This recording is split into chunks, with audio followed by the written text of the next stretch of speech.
You're listening to a Time Machine podcast.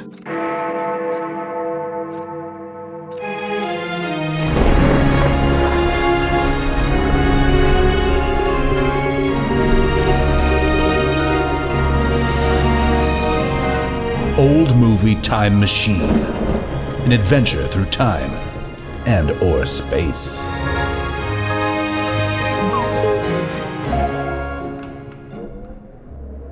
Hello everybody and welcome back to Old Movie Time Machine. This is the show in which we use color motion picture films made in the old US of A between the years of 1945 and 1965 as windows into the past. We throw these windows open and we climb through them into the world beyond, filled with all kinds of strange people, places, sights, sounds, smells. Yes, perhaps. While we are examining this world beyond the window, we're going to be asking some critical questions, such as the people in this world beyond the window. Who are these people? What are their habits? How are they treating each other? What decisions are they making and why? And also, and arguably the most important aspect, what are they wearing and what do their living rooms look like? And at the end of the show, we come together here in the 21st century and we ask the final, critical, vital, essential question, which is, and this is on behalf of all of humanity here in the modern, present-day world. This movie that we just watched, you guys, we climbed through the window, we poked around, we hung out there for 2 hours, hour and a half sometimes on a good day, 2.5 on a bad day. We keep watching this thing? Do we keep hanging on to this piece of debris of mid-century life and keep passing it on generation to generation to generation? Or do we cast it aside and let time just sort of drift it away on its sweet lulling tides off into oblivion, never to be heard or seen again? We shall find out. I'm your host, by the way, through time and or space, Justin Zeppa, joined as ever by my panel of international experts and also the smartest people that I know. Starting on my left, as always, Katherine Sherlock, welcome back to the program. Hello, thank you for having me. Well, you got to be ready. Yep. It's a day of adventure, I am you know. Ready. I am. Okay. Very excited. I cannot wait. Sitting on your left, as almost always, Shrishma Naik is in the house. Hey, Shrishi Boo. Hello. Welcome. I was trying to do the Queen's hello. Shrishma, somebody's been watching The Crown, it sounds like. Let me ask you something, Shrishma. Yes. Real quick. Is there a lot of in The Crown? Yes. Is there a lot of upstairs, downstairs? No, there's only society. upstairs. A lot of. Oh, okay. All right. We'll stop the Downton music. Right. Just No, shut it's that right just down. upstairs. Sorry about that. Sorry. My apologies to both the royal family and the Downtons. No, wait. What's their name? Carolyn? The Windsors. The Crawleys. Oh. What are they? The Crowleys. The Crawleys. The Crawleys. Yes. And that. And the Granthams. Lord and Lady Grantham. Oh, that's right. Yes, of course. I'm going to be investing all of our money into Grantham railroads is- across Canada. Hello. Lord Grantham. Grantham is the title. Crawley is the family last name. Oh, okay.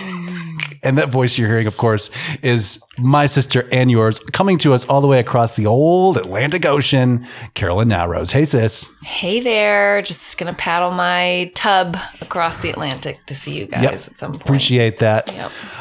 And also appreciate the trivia on the titles and Of fake lands people. of fake people, yes, living out at Highclere Castle, right? By the way, Highclere Castle, Carolyn, do you have any trivia about that? It's a real place. Yes. And I feel like there is a connection to the discovery of King Tutankhamun's tomb, if I'm not mistaken. Really?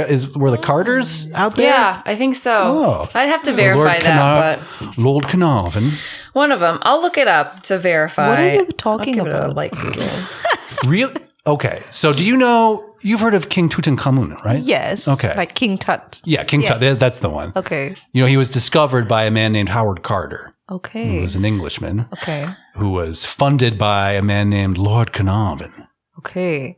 Catherine, do you know either of those gentlemen? They're from your homeland. Yeah. Not personally. It is Close-knit the names. community. Okay. It is the county seat of the Earls of Carnarvon. A branch of the Anglo-Welsh. Okay, so it's old family. Carnarvon money. It's all okay. Yeah. Great. Yeah. Anyway, all those people were cursed upon opening the tomb and taking the inside bits, and they all died deaths. Okay. But you know what? So will we all. As Exactly. told, So will everybody. as Let's told face by it. the great historically real The Mummy. Yeah. Exactly. Yes. Yeah. Historical It document. was accurate. Yeah, it was practically a documentary. And here you thought I wasn't going to have a good piece of goss about Highclere Castle. And look Carolyn, at you. I hit you right in the sweet spot. I would not have asked you if I didn't expect hot Carnarvon goss from you. And boy, did we get it. My goodness. What a time. saying, But you speaking love of raiding Egypt. tombs, you guys, this is the one. This is the one of all ones because we're talking about 1954. Charlton Heston in Secret of the Incas. I'll just put it right out there. I quite enjoy this movie. This is obviously geared towards me and arguably me alone. But let's find out what the rest of the panel thinks, starting with our one-line reviews, as we are known to do. Katherine Sherlock, do you have one for Secret of the Incas? Yes, I do. And I have to say, I was very excited to watch this film. I mean, you bought me a Charlton Heston film that I did not know about. Really? It's an epic as well. Wow. So, I mean, yeah. I mean, it so- tries. It's an aspiring epic. Yeah. So anyway, I have proto Indiana Jones with implausible vocals, high drama, and llamas. What more do you want? Drama High and drama and llamas. llamas. What more could you want? It sounds like a Disney song. Yeah. Is that it's a B-side from Emperor's New Groove or something like that? Yeah, totally. Shrishma Naik. Well put as ever, Katherine. Nicely done. Yeah, Can I start going first on the one-line reviews because mine are never as good compared to Catherine. Okay. know. We can try to I feel like let's she make a needs to be promises our list. closer. Yeah. Oh, the closer. Oh, okay. Do you want to go last? No, she should be the closer. Oh, Catherine's the closer. Okay. That's what I'm Just the saying. bar Hers low. are so good. Catherine, the closer, Sherlock. Closer with a K. I like that. Oh, That's pretty good. Okay. That's good. There's t-shirt potential there. Shrishma Naik, what do you got? I mean, we all know we all live in Catherine's shadow when it comes to the one-liners, but what do you got? I have I'm pro Charlton Heston. I'm pro the llamas. Charleston? What's his In name? the dance. What? Charleston is a city in Charlton. South Carolina. Charlton. That's what I Yeah. meant. That's what I meant, guys. Yeah, of course. Charlton, made Charlton, in South Carolina. Yeah, I'm very pro llamas. I love the I llamas. had no idea. Have known you for years. I've never heard Really, llama like love. I've had llama love. I have love a- 2 L's. Llama obsession. Emperor's New Groove is one of my like. Oh well, of course, of So course. hence the love of llamas. But I don't know how I feel about this movie. I don't know if I'm pro this movie. Oh, okay. Undecided. Maybe our conversation will help you fall one way or the other. Maybe. And all because it's kind of again this whole white view of Yeah. Oh, there's definitely that. It's troubling. yes. So troubling morals. Yeah. You know how I feel about the scene from Indiana Jones with the way they depicted Indians. Yes. Right? Yeah, I'm aware. Yeah. So yeah, I have similar issues. Oh, it's the same. Yeah. It's the same strain of awfulness for sure. But if you're going to be indecisive about your one-line review, you should have asked my white man permission first before you did that. Just so you know in the future. I'm kidding, folks. Of course, I'm poking fun. Justin knows I never ask. No, you just Permission. take. Which leads to prison sometimes, but we'll see. Carolyn Naoroz, do you have a one-line review for Charlton Heston in Secret of the Incas? Yes, my one-line review is that Secret of the Incas is the midway point between Casablanca and Indiana Jones. Oh, food for thought there. Casablanca. Okay. Rick's American meets Harry Steele's pants. Okay. I could see that. I could see where you're coming from there. This is interesting. a sort of rogue abroad, if you will, kind of stranded abroad. Right, exactly. Trying to help someone get out of the country or into another country. Okay, yes. Mm-hmm. And definitely giving us all of the prototypical Indiana Jones vibes. Definitely. And we are going to talk about it, of course. Real quick, one-line review for you. It would have been nice to have seen Charlton Heston in Peru sometime during the movie set in Peru. Yeah, that's all. None of it was shot on location? Yeah. No, tons of it was shot on location. Tons of it was shot on location. But they just send doubles down there. Guys, we're talking Secret of the Incas. So, in the high Andes of Peru, you guys, where much of this picture was filmed, total brag by the film crew, by the way, the descendants of the Inca have searched for centuries for the symbol of their past glories, a fabulous golden disc encrusted with jewels.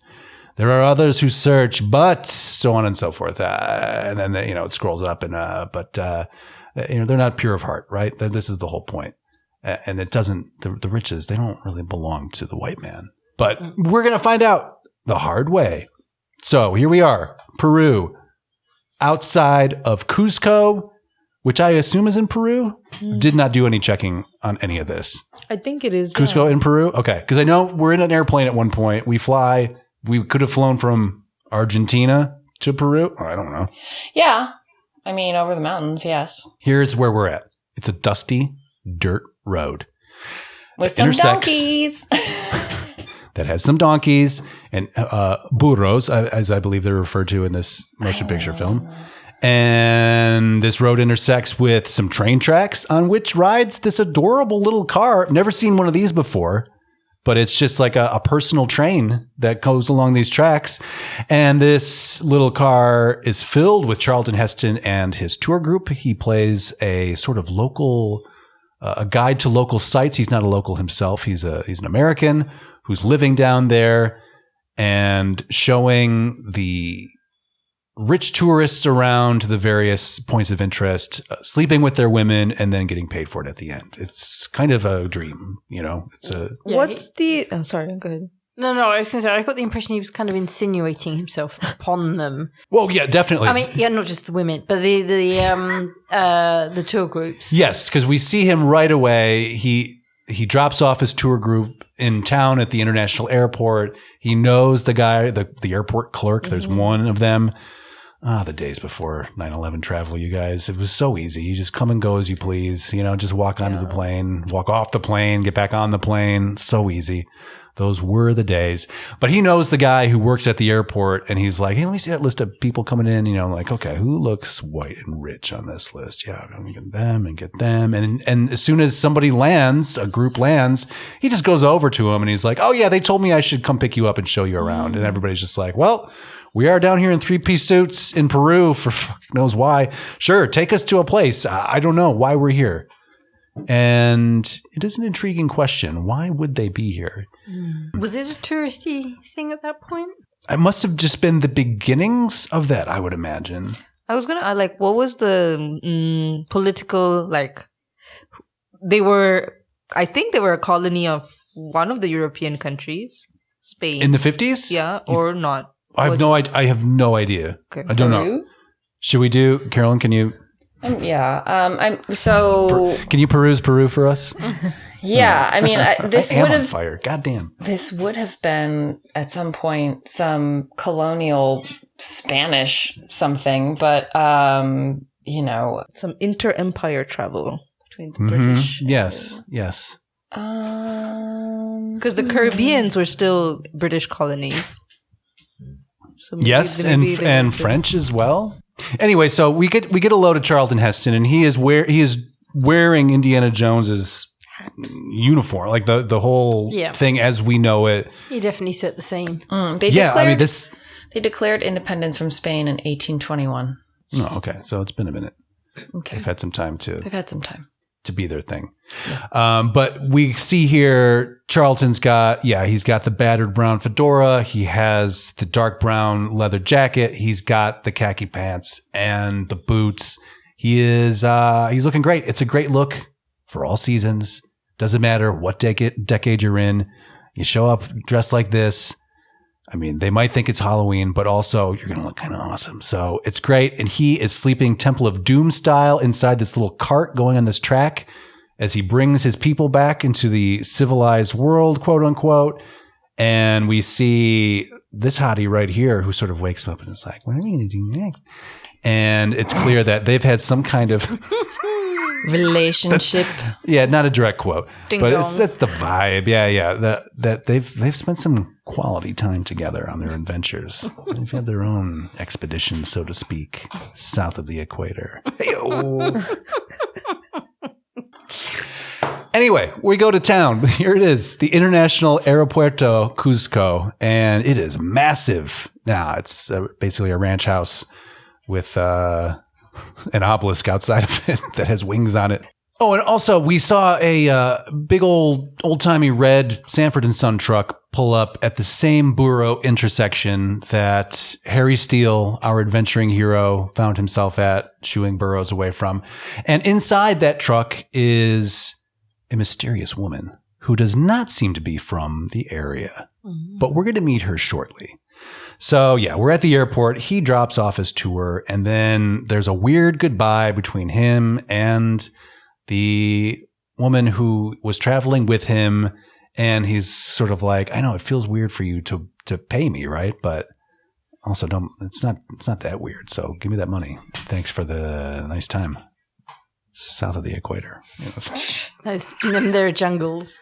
Yeah, right. And so we get that really kind of clues us into his MO. And again, it seems all right. I mean, He's a businessman. It's a living, It's right? cold hard cash is the only currency. That's right. Or is And it? he is unscrupulous. Yes, he certainly is without scruples. He also he talks about how most men don't like taking money from women, but it's the best kind. It's the hardest to get. All right. Smells the best. All right. He said something about it smells the best. Yeah, it smells the best too. Ooh. And he smooches her goodbye, and her world is rocked as she hops on that plane. Somebody get her a seat quickly. So yeah, So they leave, and he goes to see the flight manager to get the tourism info on the latest yokels coming down to have an adventure. And he keeps asking about if there are any private planes that are going to be landing. Have you heard about any private planes coming this way? And the guy is sort of like, you keep asking me about this, but why would you ask me about it, Harry? Harry, why would you do it? And he's like, well, if one comes in, I'm just going to steal it. So we also right away get a sense that maybe he is not long for Cuzco. Maybe he wants to get out of here. Maybe he's stuck in some kind of compromised position. I don't know yet. Anyway, so he picks out some Americans and he lies to become their guide. And the lady who is traveling with them is very much into it. And she exclaims, "You're a big one." You're a big one. And then she tells also- her husband to go take a nap. Oh my God, she really does. Darling, I think you'd better take a nap when we get to the hotel. A long nap. That was outrageous. And the husband is clueless. He has no idea what's going on. Or if he does, he's just sort of given up. He's just like, yeah, this is what she does now. This is what I do. I nap and I let her do what she wants to do. And what she likes to do is go slow and easy, she specifies, which is exactly like how you have to travel when you're at altitude, as we find out very quickly. When you're at altitude, like you are at Cuzco or Machu Picchu, your body behaves in different ways. So you have to be careful about your breathing and how you're traveling. And also, clue for the future, how much you're drinking. You know what I'm saying? Mm-hmm. So she is really into him, and they go to the hotel, and she tells her husband, Carolyn, like you said, go take a nap while she goes and cracks one out. Good for her. And I read between the lines. I'm sorry. That's not in the text. That's subtext purely. Sorry. But I mean, come on. Right. It was implied. Yeah. Going shopping. I mean, come on. What's going on? So at this point, Harry goes to a seedy pool hall, and we meet a shady man who needs to find a Hungarian girl. Does he say Hungarian? I believe he does. Oh, here's Harry sniffing this money, this lady money. And we see him walking to this pool hall like, this is number one, a great seedy set that he's on, nice and dirty, and he looks awesome in it. And I don't know, he's just winning all the things. You might want to leave here, but maybe he should stay here because he looks fucking great while he's here. So we go to this pool hall and we meet Ed Morgan, who is a older, portly fellow running the pool table. And we get the sense right away that he's in charge of the shadier dealings happening in Cusco. He's a white man. We should also add he's not local. And there's some sort of Eastern European woman that has hit his radar that he needs to find. And that's not all, you guys. That's only scheme number one for Ed Morgan. And there's something else. Apparently, there was an archaeological expedition out at the site of Machu Picchu. And they have discovered what appears to be some kind of stone-carved map that is at the local Museum of Archaeological Artifacts. And there's only one thing, though. There's a corner missing from this map. If only these two pieces could be joined together, they could perhaps solve the mystery of where the golden disc mentioned in our opening credit sequence exists today. You guys, it sounds like we got ourselves a movie. There's a movie on our hands right now. There's a map. There's a map. There's a treasure. There's a woman. Yeah. Oh, we got mysteries upon mysteries. Airplanes, jungles, burros, all kinds of things are happening. Llamas. Alpacas. Whoa. That alpaca herder and jungle came from Brooklyn. and jungle covered ruins from, pre-colonial civilizations. Yeah. So Harry leaves in mystery and Ed Morgan sends a guy after him to kill him. So this is curious. So Harry's he's in the mix here is what we learn through this little transaction. So he sort of plays dumb with Ed Morgan. He's like, oh, really? Stone Corner. Interesting. So he is followed back to his quarters. I'm assuming it's a hotel or something like that, some kind of hostel or whatever. He is followed by a man who has a rifle and takes up a post across the street. And he takes a shot at him, but he misses. There's this guy just looking cool as shit. This man here, who is again wearing a full suit and also a Hamburg hat for some reason. He is in Cusco. But he's got the suitcase with a rifle in it, follows him back, takes his shot at the hotel, misses. Harry Steele does not like being attempted assassinated. And he looks out the window. I mean, he does what a clever guy would do. Like, where did that bullet come from? Well, obviously across the street down there, that little balding man. Okay. Runs downstairs across the street and beats this guy up, basically. Oh, yeah. He throws a bunch of water on this guy to get some answers. And basically the guy loses all of his money and then gets his rifle broken. So it's kind of sad. And this little man. But why was he trying to kill him? I feel like I may have. Well, so remember. The idea is that Ed Morgan, the old pool shark, he mentions this piece of stone to Harry, thinking that maybe Harry would have, did you come across this? You know anything about this guy? Share some information. And he's like, no, I don't know. I don't know anything about it. So he's assuming that that's a signal of like, oh, well, he obviously knows. He must have it, most likely. So his solution is kill the guy? I'm going to kill him and just take that stone, and then I get all the riches. Now, meanwhile, Harry Steele is giving a tour of beautiful downtown Cusco, and he takes his group that he has pirated away from the actual tour guide, I'm sure they were anticipating, and he takes them to the Archaeology Museum. Interesting. Weren't we just talking about the Archaeology Museum? So, but this thing, two birds with one corner of a stone, if you will. God damn, I'm good.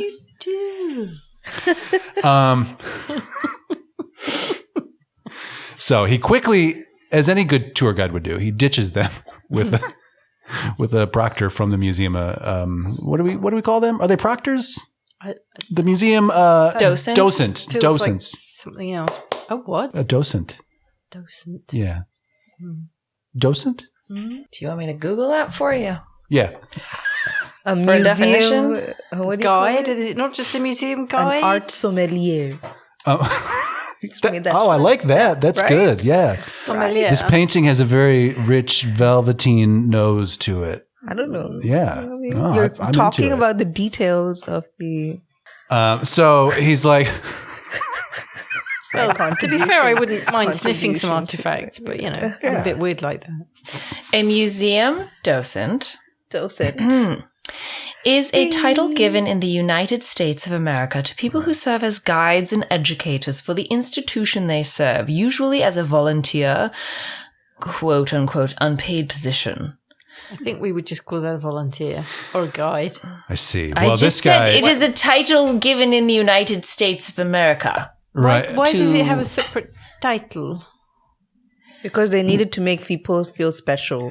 Well, And because feel it's good. I not guess that's why I've never heard because you're that. not a curator. You're curating nothing. You're just walking people through the Yeah, you're a curation. guide. Yeah. And- But You're- therefore, you you're a are guide. volunteering your Docent. knowledge. Although I don't know if there's docent training or docent. You Well, they better not be if they ain't paying you. Whether or not there's training doesn't matter, you guys. What we need to do is focus on the fact that this is in many cases, Senior docents Fernandez. also. Respect Senior Fernandez. Sorry, Carol. In many please cases, docents also conduct research utilizing the institution's facilities. The title docent is not widely used outside the United States in English languages, okay. Which is with why the I terms guide, Everybody's facilitator, right. or Best conclusion you could educator preferred.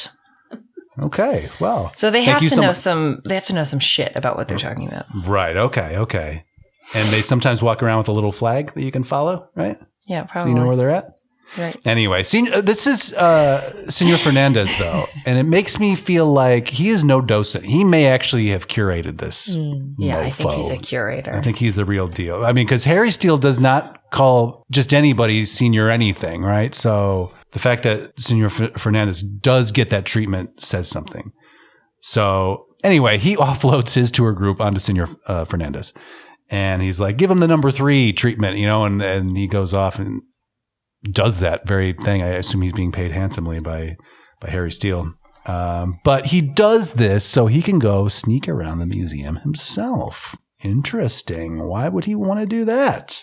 And while he's sneaking, he finds the stone map uncovered by the expedition. These are just beautiful shots of Cusco in their museum, of course. So these are real, like that's all real. Yeah. Cusco. Yep. Okay. So, and then they would probably see in this case, what's interesting is that this him, isn't this it? looks it's okay. So this is weird because this looks like what we're looking at right now is a picture of them outside the museum in Cusco, and he is standing in front of his group, Charlton Heston, and he is pointing at the building. This does not look like a blue screen to me or a mat or anything like that. This No. looks like he is on location. Mm-hmm. But it's weird to me. Why would you go all the way fucking down there and not take him up to the ruins? Yeah, maybe he doesn't do camping. Maybe he's a glamper only. Maybe he had like back problems.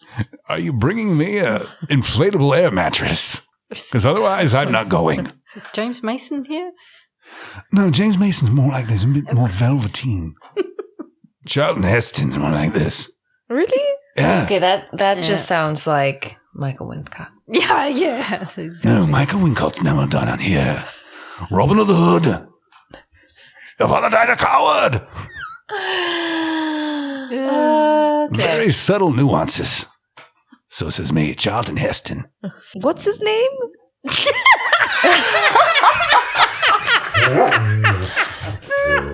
Even the dog's laughing.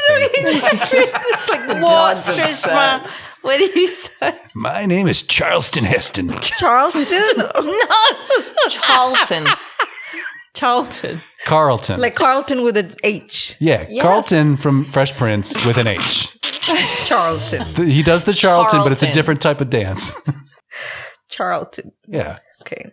Anyway, so it's just odd to me that he would actually be all the way in goddamn South America and you don't go up to see Machu Picchu. It's crazy. But maybe that's also a really made just a good body like stunt double. This is his face. That doesn't look like. Actual- Look at those teeth. It is. That's him. But he doesn't have such rabbity teeth. Nah, I know his teeth are a little different. But They're a little. He's got a little gap in his front guys. That's him, because he's also talking. I'm explaining to you what this building is behind me. That, I guess, shall remain a mystery, Justin. That we will not solve in this episode. It's curious because, I mean, you're going to fly him all the way down there. Right. Maybe he was going down there anyway or something like that. He was a movie star. So maybe he's like, yeah, I'll spend a week down and, whatever. We can shoot whatever we want. Maybe they didn't get around to it. They ran out of time, money, weather. Who knows? I suspect he was like, hike up there. I'm sorry. How long? How far do you need me to go? No. I don't think so. Send that. Yeah, he's about my size. Put the hat on. Send him up there. Hey everybody, Midroll Jay-Z here, breaking in to remind you about some of our incredible products, including, but not limited to, our Patreon page. That's right, we call it the Boom Room. You can go to patreon.com, just do a search for us, Old Movie Time Machine, the Boom Room. We would love to have you. There's plenty of room over at the Boom Room on Patreon, and listen to double the content. I mean, this episode that you're hearing right now is actually over, I think, 2 hours long and has an extensive conversation about the Elgin marbles found at the British Museum in London. So you don't want to miss it. Join us there, $2 a month, Patreon, the Boom Room. The link is, as ever, in the show notes. And if you do, I'm going to thank you, just like I will right now. Thank you. And now back to the show. We have to meet the archaeological team, piloted by Dr. Moorhead, of course, who is a sort of drab, but still put together man of science. And he reminded me so much of what's his butt in Raiders of the Lost Ark. Not Belloc. No, Belloc. Yeah. Oh, you are talking Belloc. Dr. Moorhead? Oh, okay. Because yeah. He just kind of had that like. He's like a shitty Belloc, charm. though. Yeah, I mean, he was handsome. Yeah, but he wasn't dangerous and cutthroat. He was very by the book. He wasn't a villain. Yeah. But does that make sense? Like. He just kind of had that same kind of look and feel. I guess so. Belloc's so much more charming. He's such a much more dimensional character. Dr. Moorhead is felt very cardboard cut out science man here. And welcome to my archaeological dig. And we're very excited about all the things we're learning. The end. I'm Dr. Moorhead. I think Belloc certainly could give Dr. Jones a run for his money. Well, all right. Agree to disagree. I mean, there's good guys and bad guys. I love a good villain. Yes. You could warn them if only you spoke Jovito, right? Mm-hmm.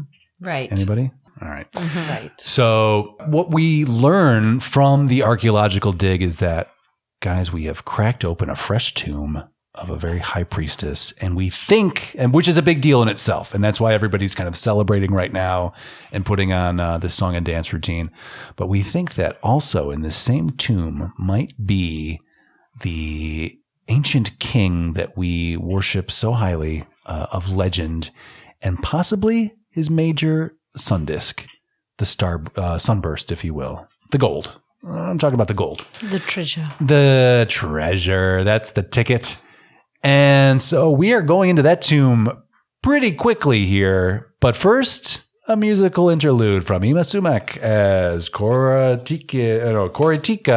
Yeah, so again, a lot of singing, a lot of stock footage of the locals dancing on the site, getting cut in. And meanwhile, we have this sort of half of a movie kind of limping along, and Elena is taken away by the natives and is taken to a special bath place.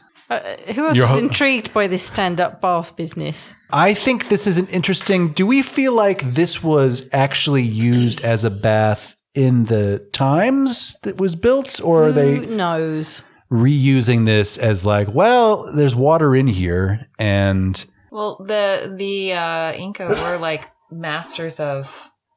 disguise. Irrigation. Oh, irrigation. Yeah, that's true. And they presumably... lived up there as well, so I'm sure they had to bathe at some point, right?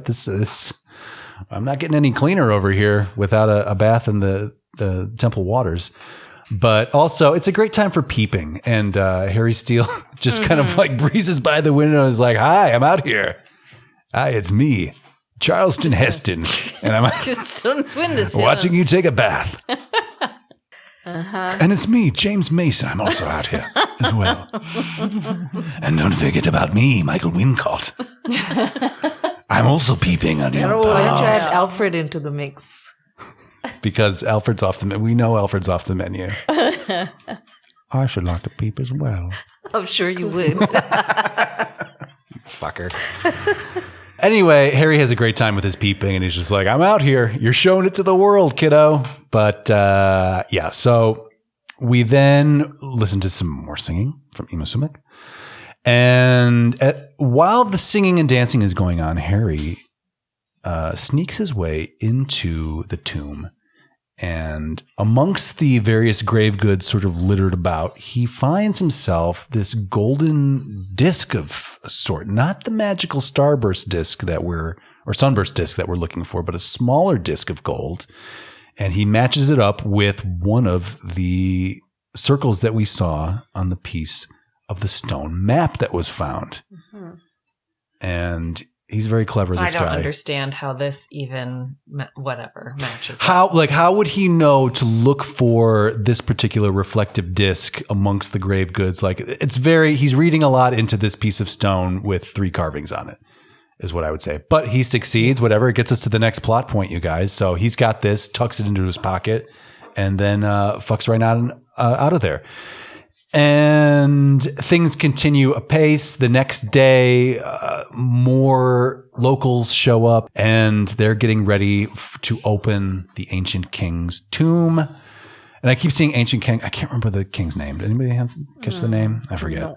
No. But I respect the culture and people, of course, of Peru. But there's a king's tomb, and they are there for the opening of it. This is where the colonialism really seeps in, because everybody's fine with the white men breaking into their sacred king's tomb. In fact, they're coming from miles around to watch it done. They also are not participating in the excavation or supervising in much of a way other than carrying things for them. So they're playing a very passive and rather unrealistic role here in the pillaging of their culture. But they show up. As is expected of them. Yeah, right. Mm-hmm. And we get this beautiful footage of Machu Picchu in the 1950s. It's fucking amazing. It looks great. Great. We finally break into the king's tomb, and here it is in all of its tombish glory. And it is a real doom tomb here. Very dark, very cobwebby and dusty.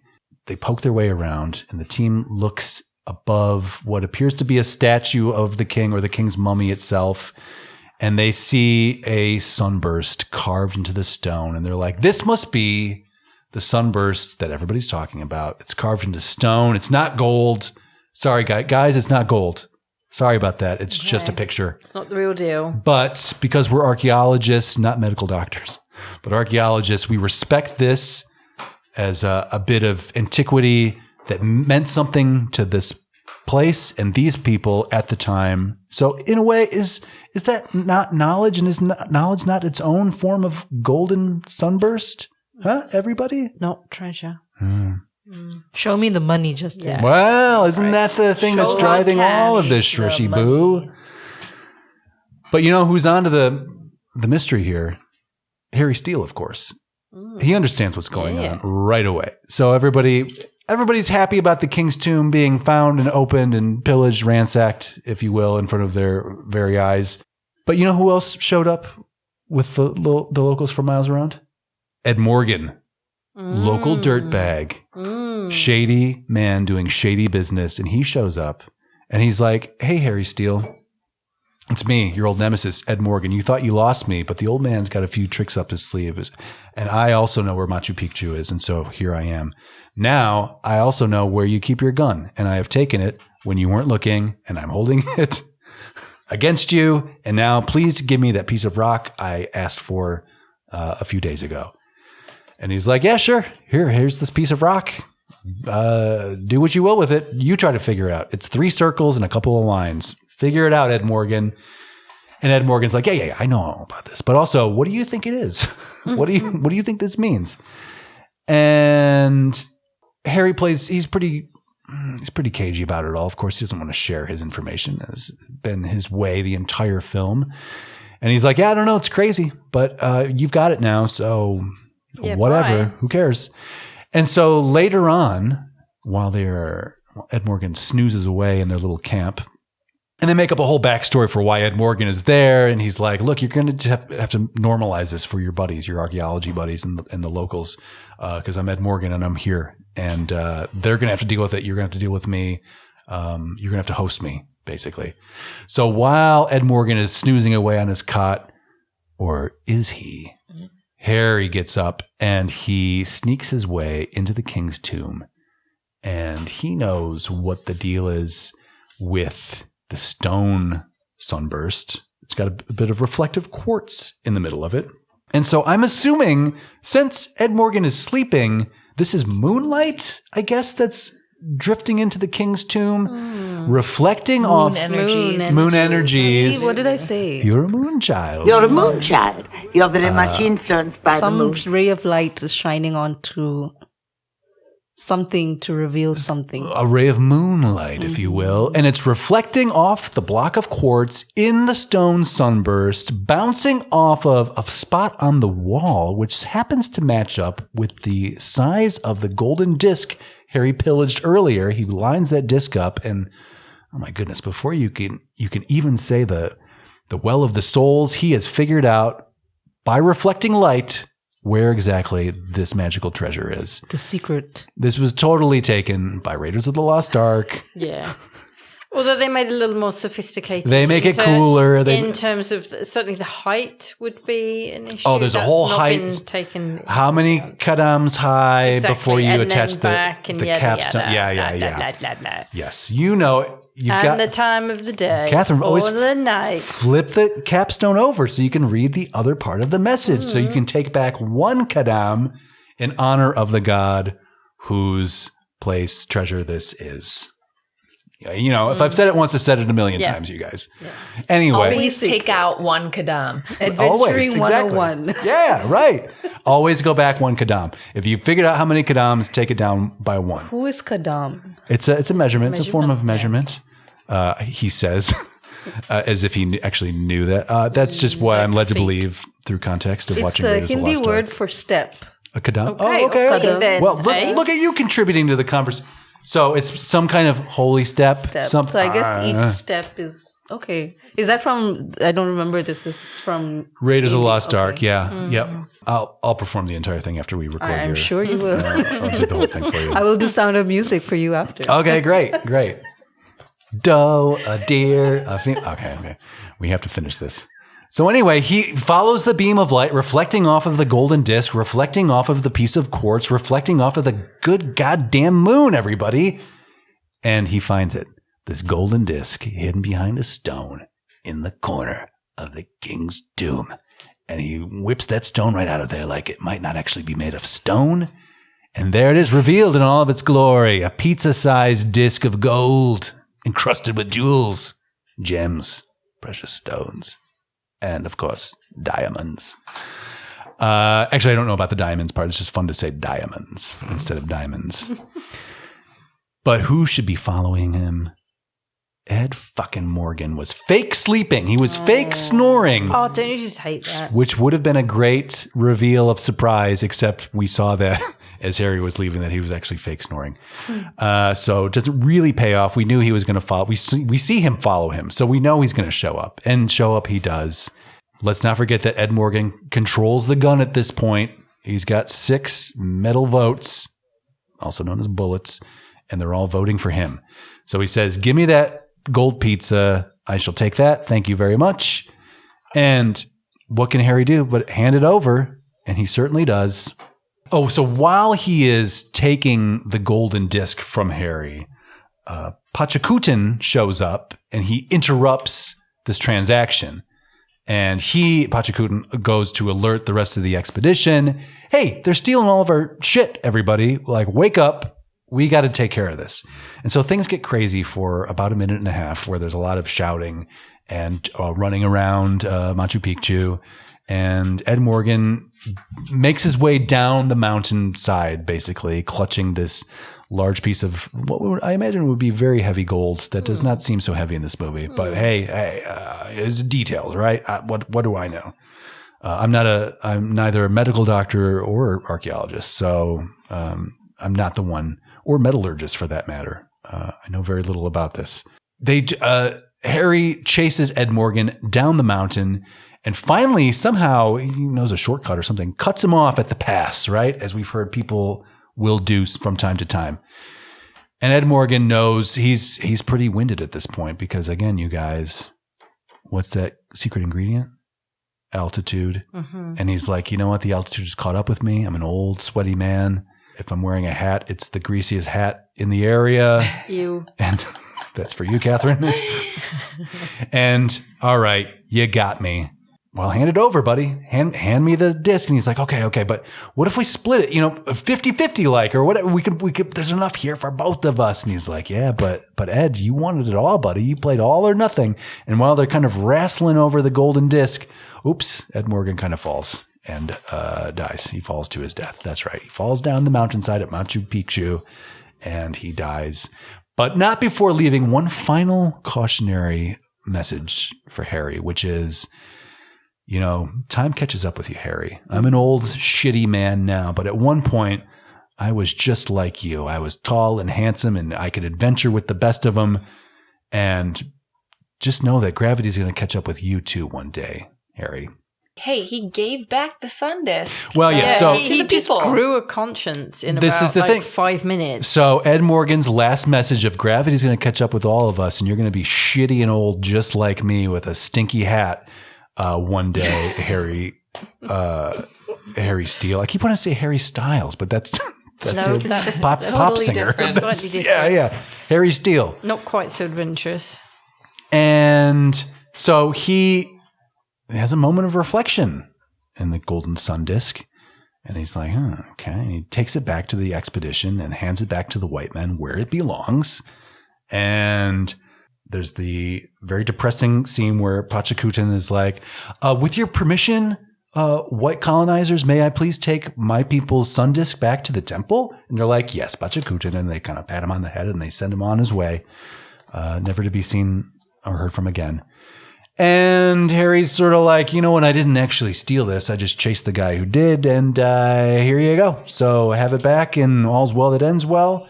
And the end. So concludes Secret of the Incas, if you can believe it. And of course, there's more singing from Ima Sumac, of course, as they restore the golden sunburst to its rightful place in the Sun Temple. And it is quite something to behold. So good things and bad things all around Secret of the Incas.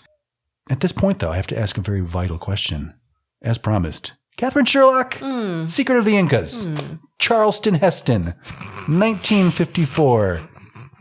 It's Charlton, Justin. Okay. Thank you. Finally got it right. But do we keep watching this thing?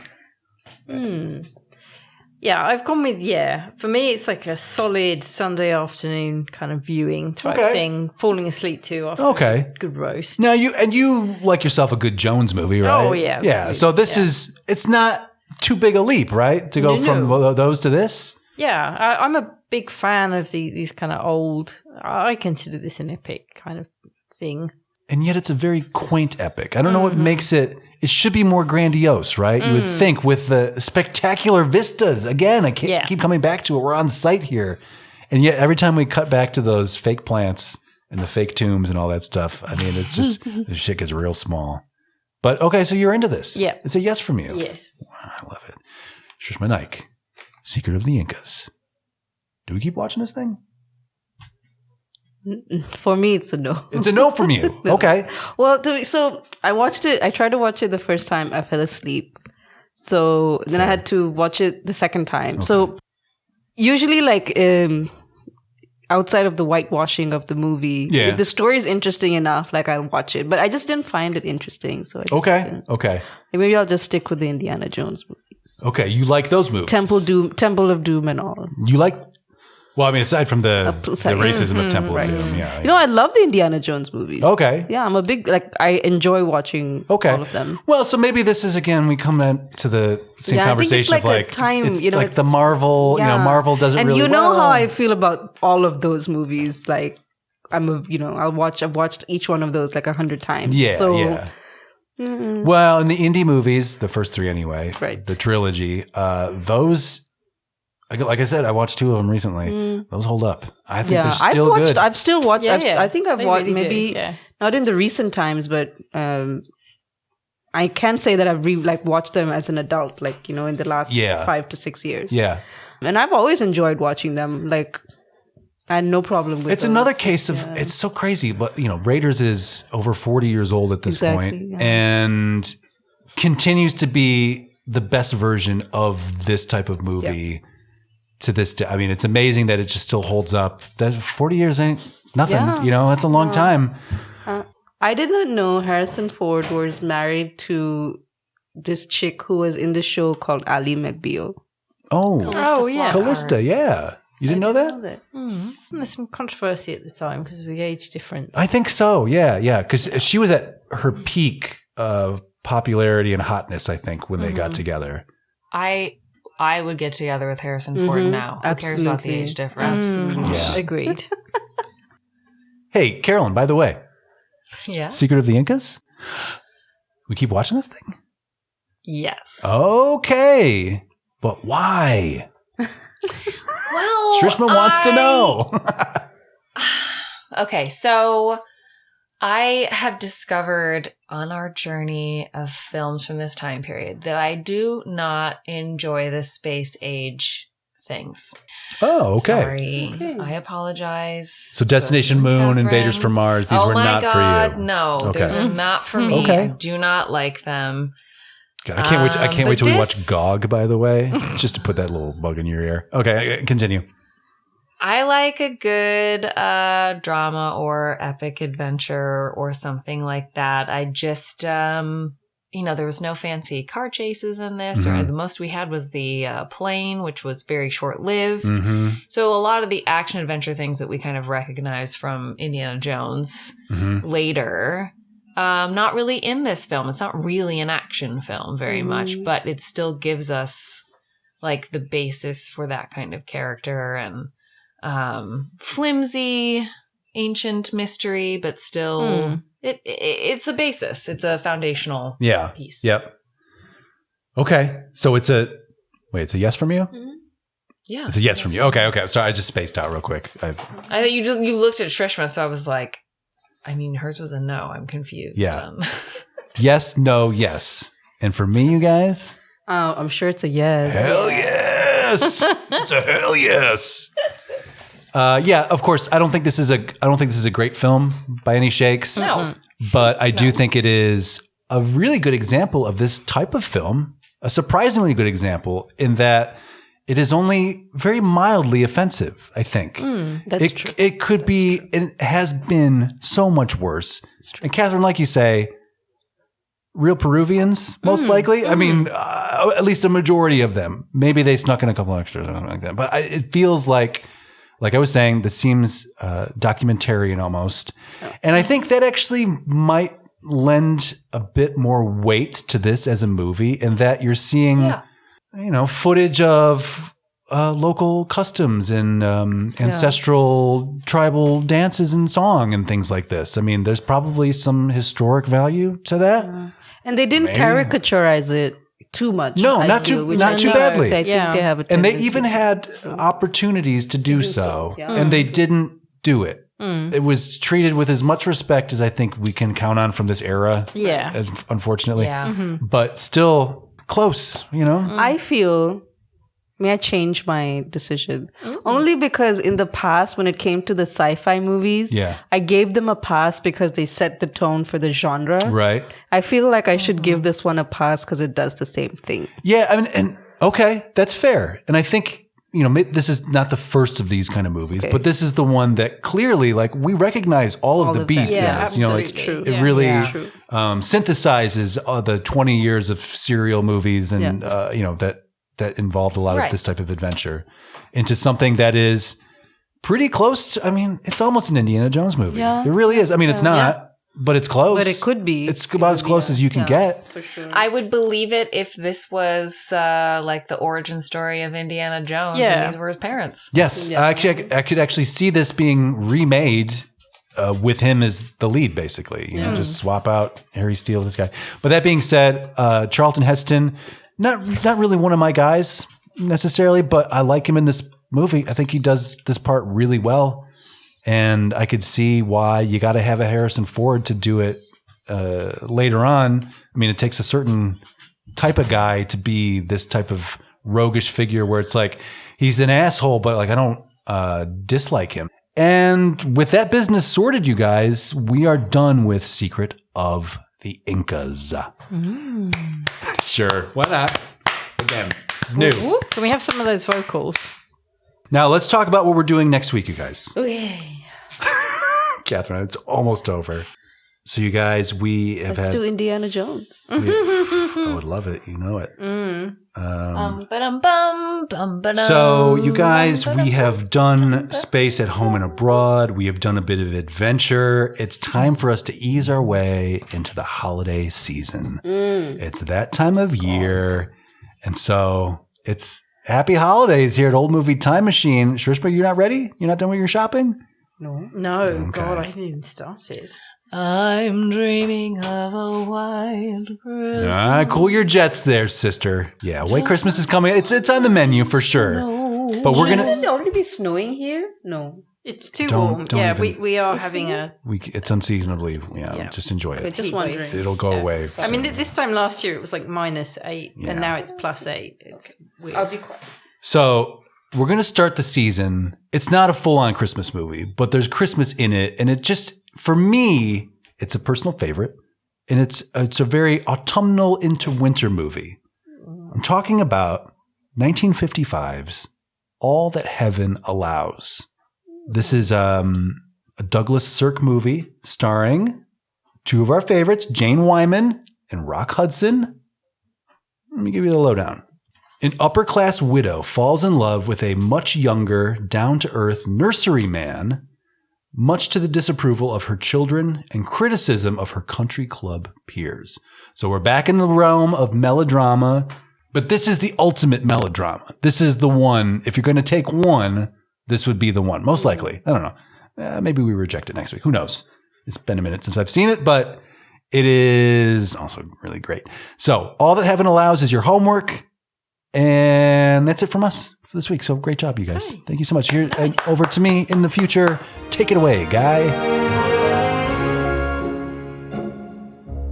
Thank you, me from the past. High five to all you guys across time. Well done. That's right. This is the end of Secret of the Incas and the beginning of a new adventure that we will be starting next Wednesday, of course. If you have any questions, comments, or otherwise, please email us at partyline@oldmovietimemachine.com. Next week is, of course, 1955's All That Heaven Allows. It is available, you guys. I can't find an exact streaming site for you to go visit, but please use all of your best detective knowledge.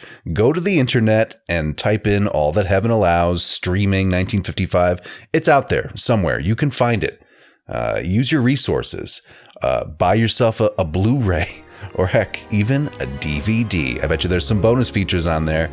But please, whatever you do, watch All That Heaven Allows and then catch up with us next Wednesday when we will discuss that very film. And until next time, please remember, never forget, this has been Old Movie Time Machine.